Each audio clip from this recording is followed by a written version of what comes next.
Okay, so we are live right now. Hello everyone, welcome to the show Meet the Global Leader. As you all know, we invite here different kind of guests who share their experiences, their journey with us, and through that we know how to emerge ourselves just like they did. Today we also have a special guest like that. She is a research analyst. Please welcome Magdalena. Hello ma'am, how are you? Hello. Hi, Maisha. Thank you for having me. Thanks to the whole organization in the background. I'm very happy to be here and to be presented in this kind of way. Also, loving the idea behind the whole organization that you are having. And I think it means a lot for every young person to be heard and to be taken in consideration about their knowledge and their thoughts on certain topics as this. And I would start with presenting maybe from your questions or from my side. Well, I'm gonna ask a lot of questions. Today we're gonna Oh, talk a great. lot, and I'm going to and Looking I'm forward. going to know and I'm going to know about a lot of things from you, and I'm sure our audience is going to Thank learn you. so many things from you. So, Thank you at so much. first, let me just compliment you that you are looking gorgeous. Same as you. Thank you so much.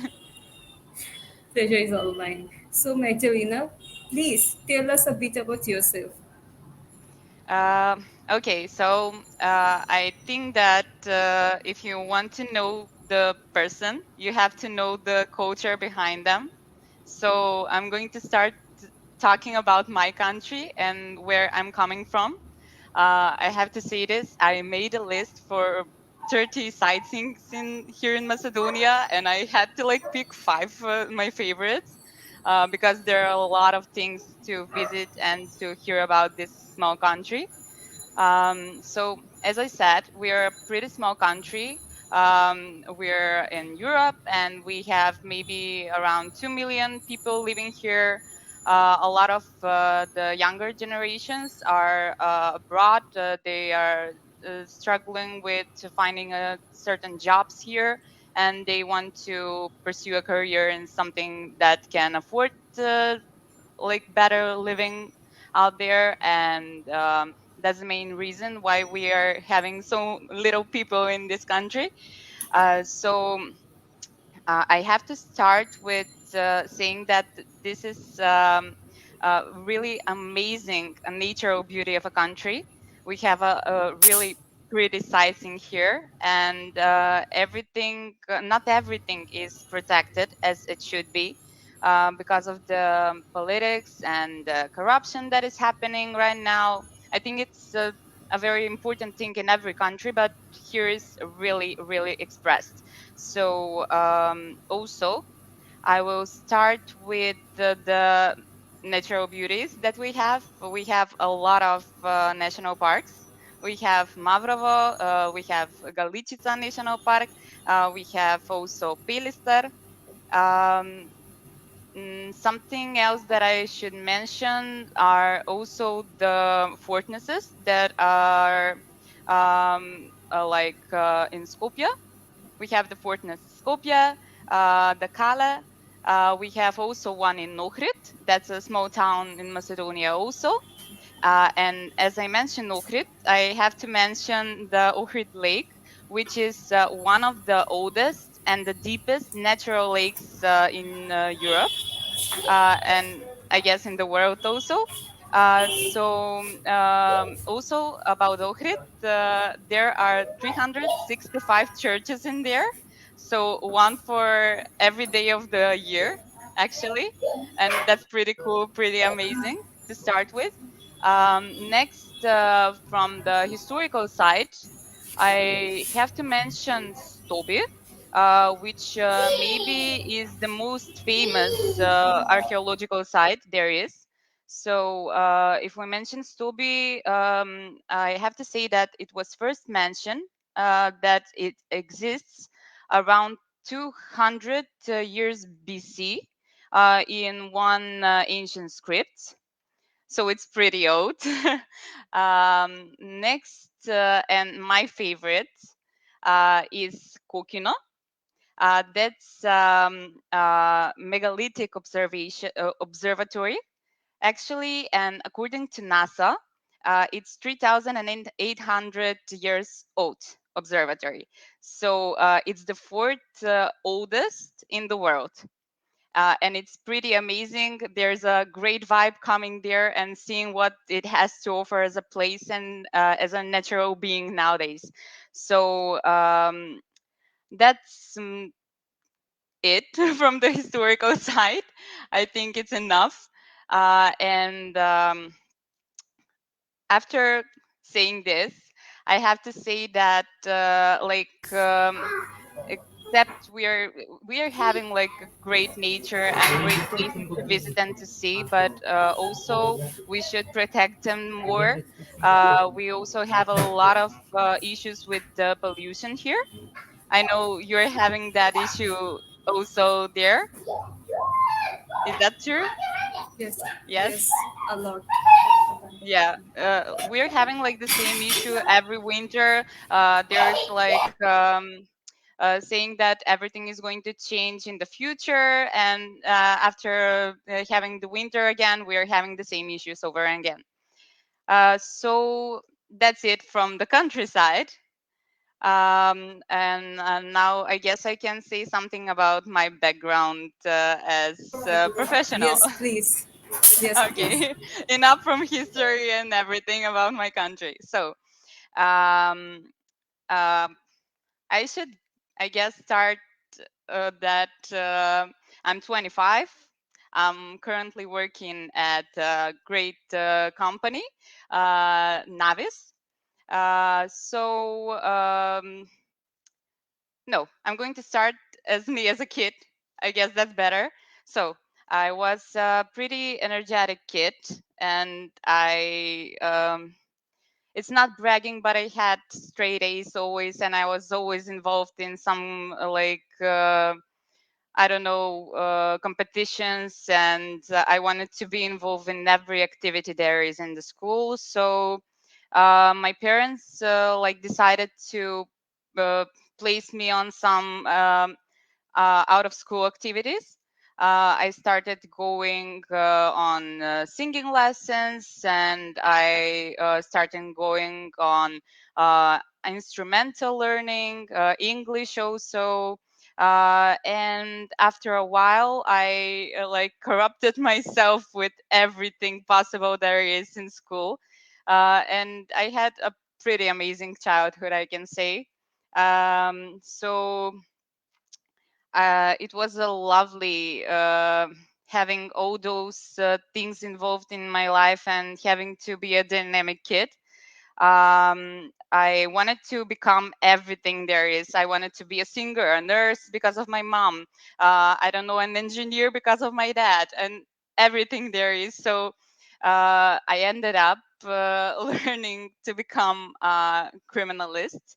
I wanted at first to pursue a career in forensics, but that didn't turn out as I wanted because at the last year of my university year, I should have picked like type of learning that I wanted to get my degree on, and they closed the whole sector of forensics, so I ended up with just a degree of criminalistics, and that's it.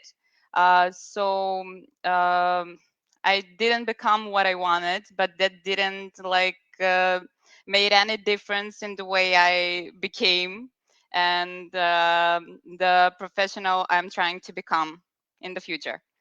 Um, there is a lot to say about how the careers here in Macedonia are intervening between, because not everybody that have the right diploma are working the right jobs. Or if I'm having like a medical degree, I'm not going to very likely work in that field for the rest of my life because of the lack of uh, open job opportunities because of the lack of knowledge that is given, but also because of the corruption and the politics that are involved in everyday's life.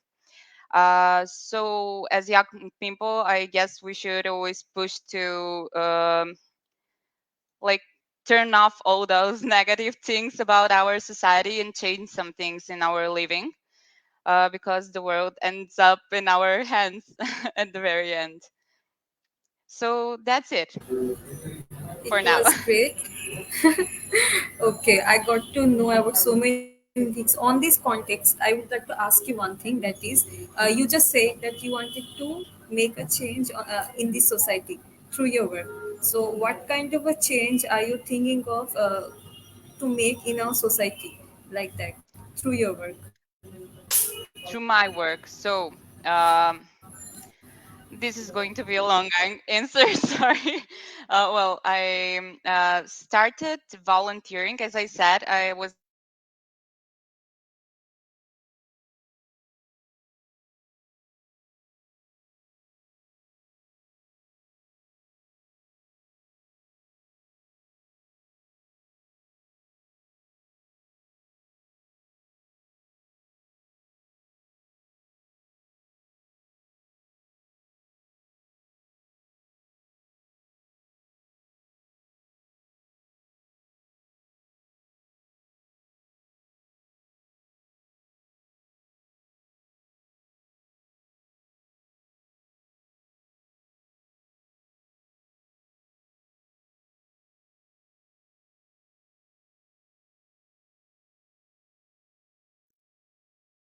Uh, can you hear me?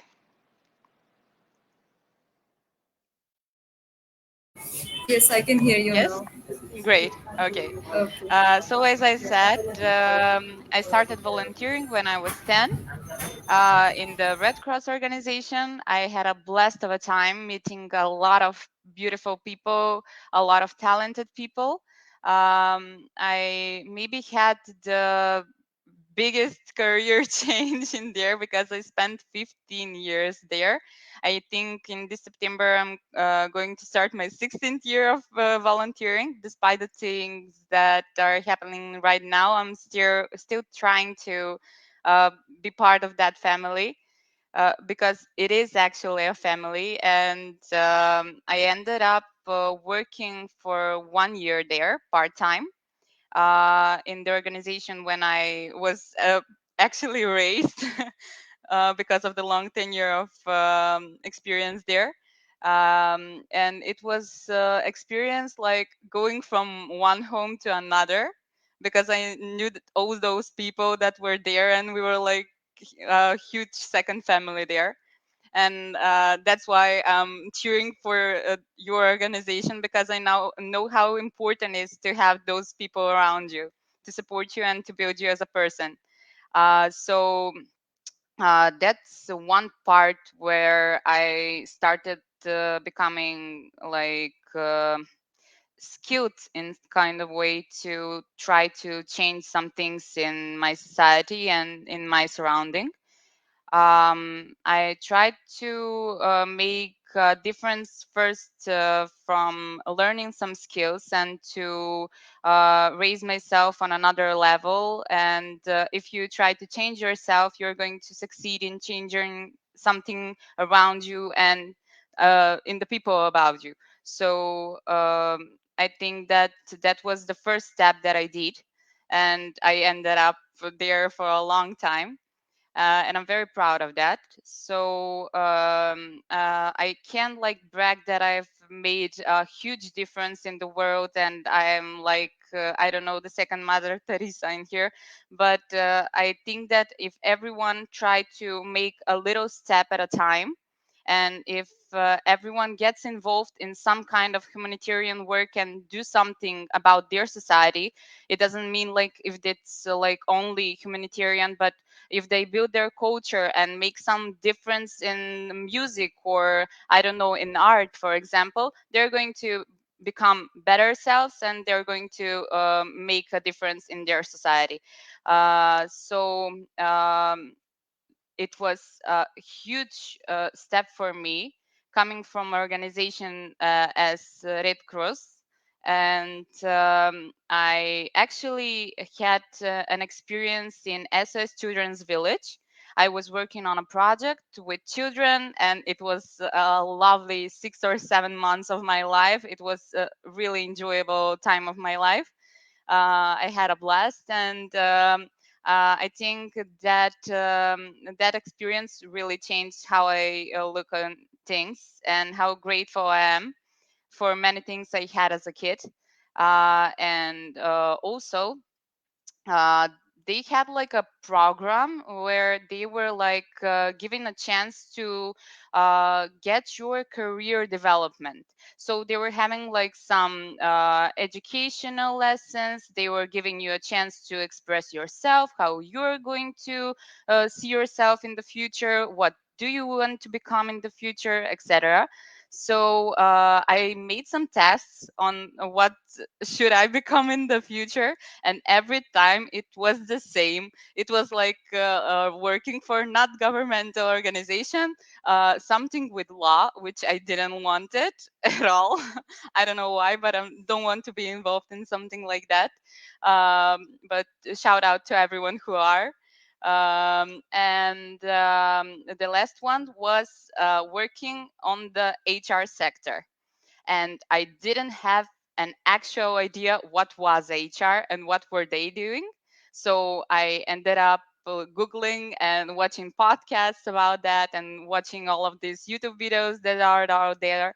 So after a while, I accepted an offer to be a part of an academy, which is in one institute in Skopje, and I ended up getting a certificate in HR. Uh, there were a lot of great professors there. They teach you a lot, not just the theory, but how to act yourself, how to get the attention of the audience, how to act around people. And that was like one step closer to where I am now. It was like I want to be curious about things. I want to see everything and know everything. And that's the part of me that's like connected to the criminalistic side. I'm always curious. I don't know why. And that's something sometimes good, but sometimes not. So that's the one thing, curiosity, and the other thing was communication and being around people and being involved with all those conversations, being involved in people relations. And that ended up becoming the perfect job that I'm having now as a researcher, a research analyst. And I think it's a perfect fit for my character because you can express your curiosity, you can be focused, and you can do your best into finding someone that is going to make a difference in the coordinating and leading something. So as I said, we can like make huge differences in the world, but if we step up and we do some change, uh, becoming from ourselves and then doing something different in the world, I think that it will become better. So um, the best way to impact is to make an involvement to choosing on who will be the leader, maybe, or the decision maker at the very end of an organization or possibly company. And obviously to find the right cultural but and skilled also fit, so they will rise as a company but also as human beings individually. And I think that's my humanitarian work right now, to find the best fit for the best companies. So, how do you stay up to date with all these research tasks and traits? So I am very honored to work with some people in my company, with everyone actually, because they're like stepping up in everything. They are very, very well organized organization. Uh, I mean, we are. They are having a huge knowledge on all of the topics that we include as a company, and you are always feeling like welcome to ask something you don't know and to share something with the group. So having a surrounding that gives that opportunity is really the perfect fit to rise and to step up as a professional.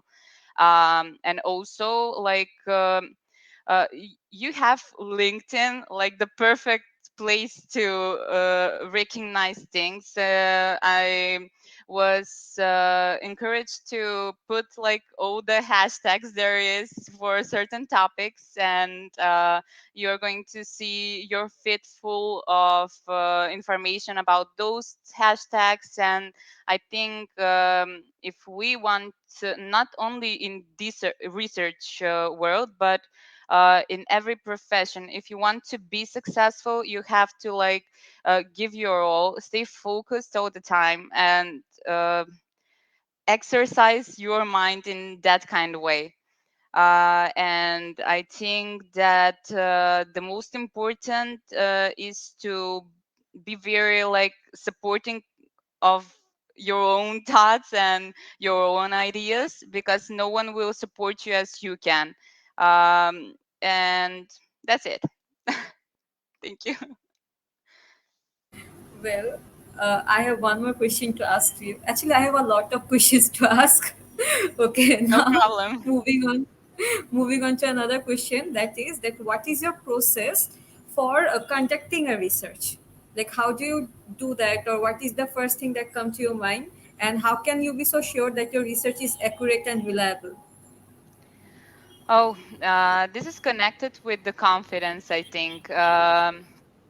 You have to make like a huge market research at the beginning to get to know the environment you're coming to get to know the skills that you want to find at a certain person. So I don't have like a huge experience or as my colleagues at work. I'm working in this like only 6 months, but as by now I think that the market research is the most important to see what the market as a market has to offer to you, and what you can find and what you can. So you can like promise that you can find the perfect fit, like I don't know if there isn't that kind of person out there.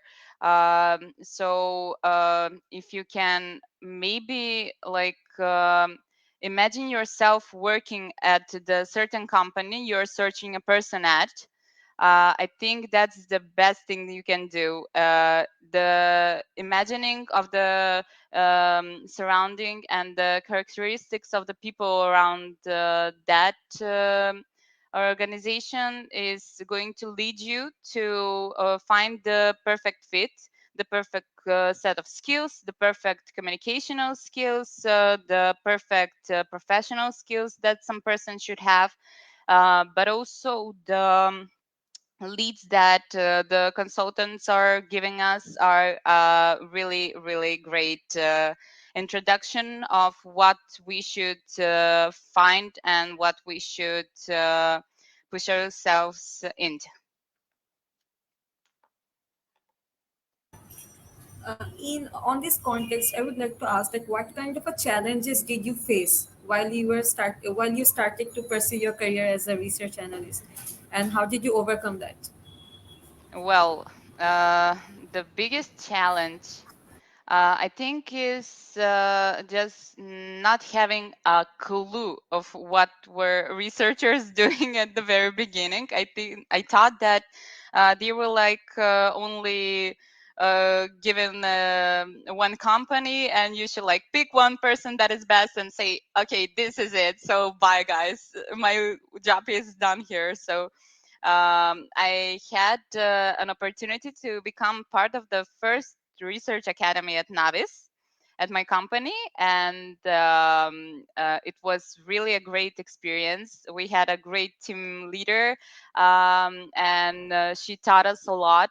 She was like persistent to be great in every aspect of the research line, and I think that I didn't have like such a bad time learning there, because I didn't have like bad challenges that I didn't overcome, because we were given the opportunity to learn in different kind of way, not just learning by ourselves, but we were always supported from someone, and we had like the opportunity to ask and to scale.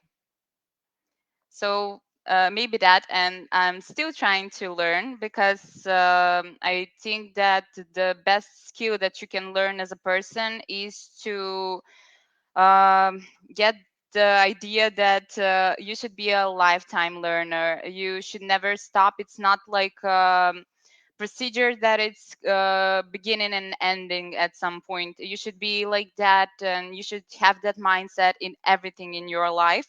So that will give you a really big push as a person, but as a professional also. Um, so that's it. But didn't you face any problem to balance out between your personal life and your professional life?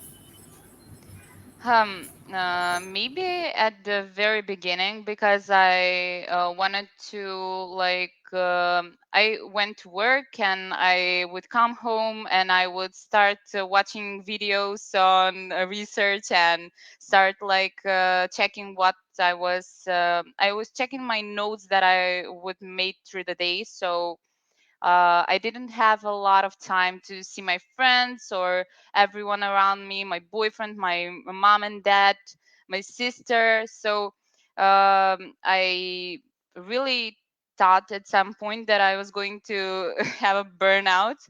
And that's when it clicked to me that I should always push myself, but not go through that limit of burnout, because nothing from that line off is going to give me like the experience that I would have if I wouldn't cross that line. Everything will be like flat and would not have the same energy and would be boring maybe for me. So I had great advice from Mia. Shout out to Mia, who was our teacher on the Research Academy. And she told me not to push myself that much, because I'm not going to enjoy my work if I go through that line. And thanks a lot for that, because I think it's a great advice. You can be good at something if you're not good at yourself and not caring enough for your mental health and your personality. Exactly. So, did you ever feel like giving up? And at that point, like, what made you not to give up anymore? And you pushed yourself again. Was that the credit of your teacher only? No, I think that this is a very complex answer, because I gave up on a lot of things in the past. I gave up on singing. I gave up on playing some instruments. Also, some other career choices that I made in the past. So I'm not happy with that choices that I made. But also, I try to be more courageous, and I try to when I start something, I try to finish it, and to finish it on a good term, not to leave it just like that, and not be persistent in some things. So my biggest advice about this is to take the best courage you can make, and stop doubting yourself, stop giving an opportunity for people to underestimated you, and to push down and not to give you the opportunity that you actually deserve. So I don't think that I will ever give up, not on this job or anything else in the future, because I think that we have the best, but the best like lessons in our lives from our mistakes. I'm that kind of a learner. I don't know about everyone, but that's my thing, and I think is the best thing that you can do. Like learn it and grow. Exactly. Well, after changing so many career choices and after exploring so much, what really inspired you to pursue your career as a research analyst? What inspired me to become a research analyst? Well, as I said, I wanted to be included in something that would like push my courageous side, my curiosity, and my communication with people, because I wanted to be involved in activities with people my whole life. I was involved in educations in Radcross. I was involved in like finding things at faculty, and I think that the mix of those two things led me to research. Okay. And as I said, I think it's a Throughout perfect fit for the character. Sorry? okay. So throughout this journey, who has been your biggest inspiration? Like who supported you throughout this journey? Everyone supported me. I have to say that to my parents, my friends, my boyfriend, and I have to say, on the first place, it's my sister, because she was always my inspiration in life. She was always the coura- courageous one. She would imagine something and she would like go for it straight, and she would succeed. So I think that that is my biggest inspiration and motivation at the same time, because I think that if you have a person that you want to become as, and to get some skills from them, like steal from them and learn from them, it's going to make a very big difference in your character also. So if someone wants to start their career as a research analyst or want to pursue their career as a research analyst, what is the first suggestion you would give to that person?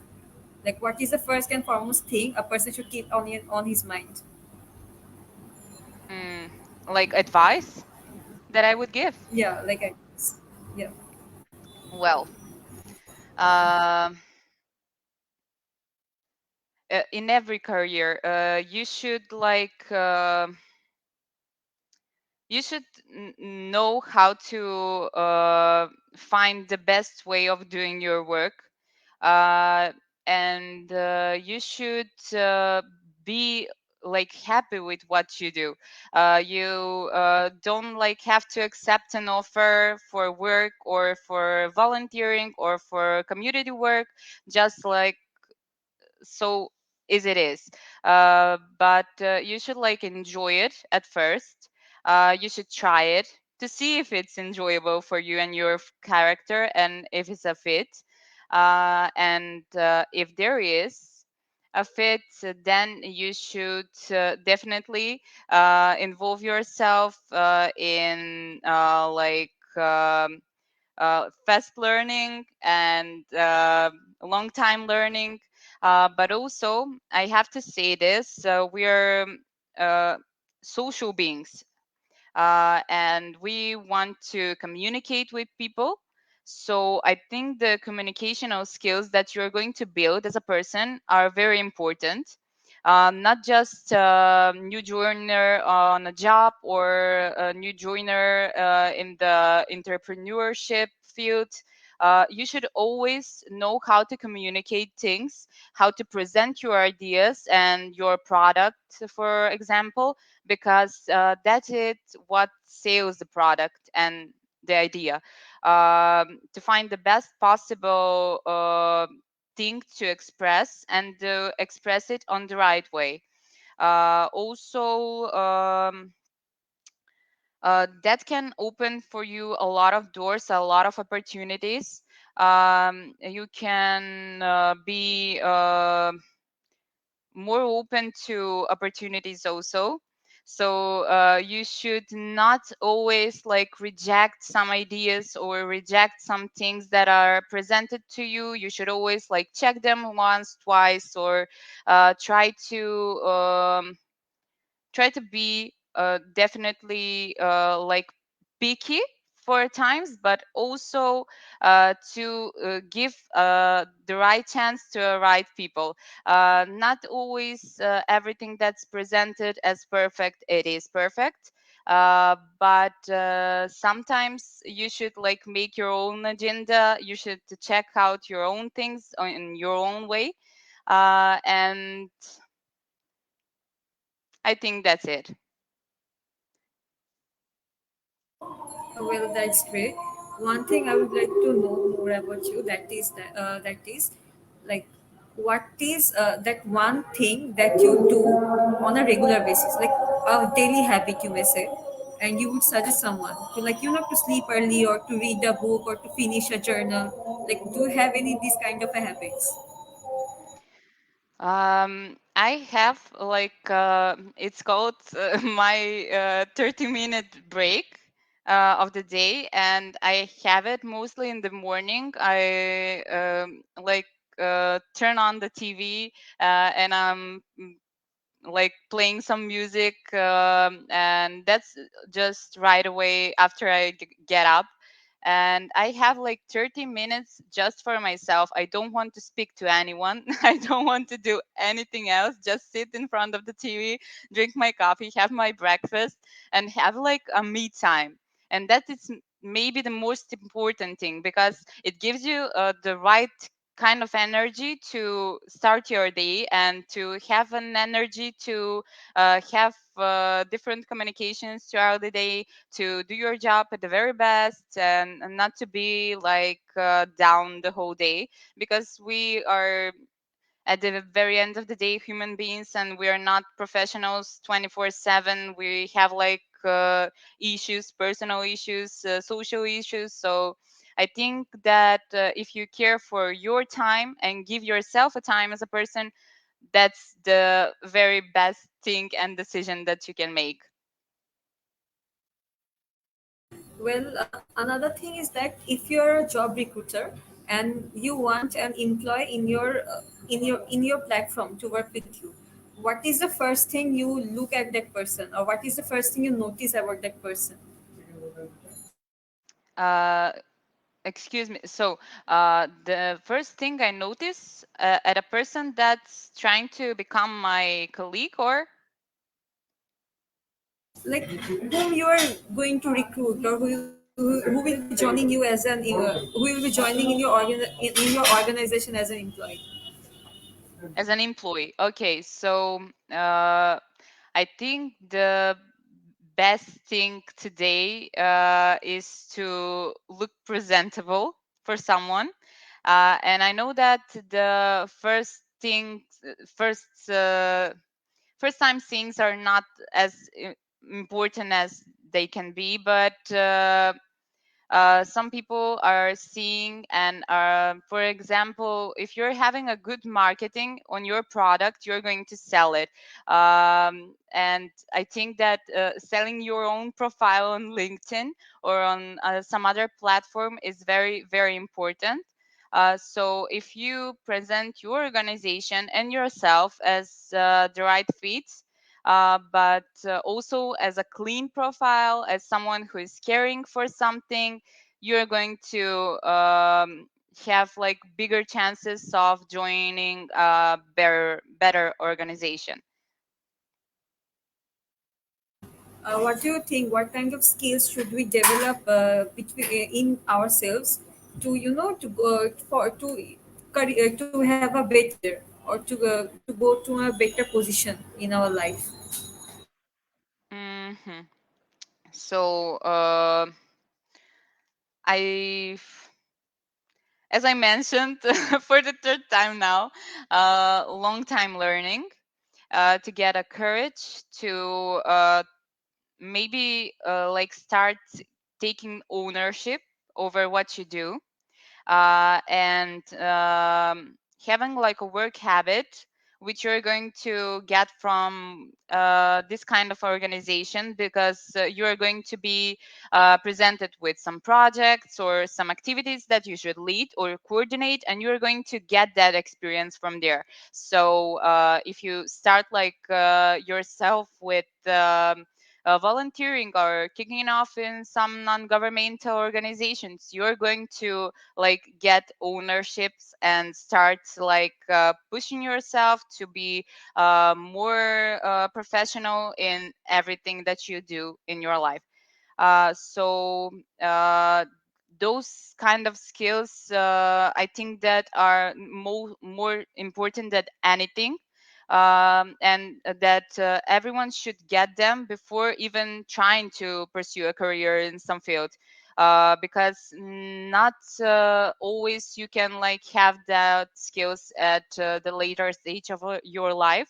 Not in your 30s you can like start getting up in 6 in the morning, not always, but um, that's the deal with a lot of situations. So I think that as young people, you should always like try to get yourself in a lot of activities, and try to do the best in the work you're going in, uh, besides how the results are going to become at the very end.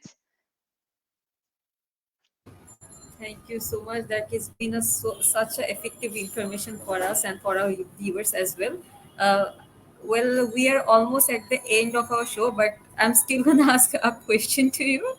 That No is, problem. well, well, you know that our organization is pursuing a career for to inspire the youth about entrepreneurship, about research, and invite people like you here. So, would you like to say anything about that, about our organization, about our initiative? It's as I said, it's a perfect organization, and I think that you should open one here in Macedonia also. Like it gives a chance for young people as me. I consider myself young, okay, to express their point of view and their career paths, but also it gives a lot of needed informations from uh, more experienced entrepreneurs and owners. So if someone is given an opportunity and a platform for learning, you should take it as easy as it gets. So it's a perfect organizations for trying to make a new generation of young people involved in professional life. And I'm very grateful to be part of it. Well, thank you so much. So, what I've learned from this session through this webinar by talking to you is that learning has no conclusion, that we need to learn more and we need to improve ourselves at a constant basis, isn't it? Yes, definitely.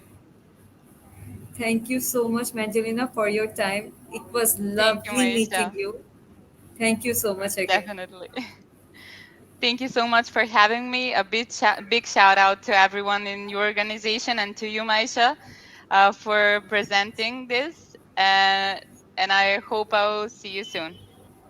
Hope to see you soon. Pleasure is all mine. Take care. Bye. Bye.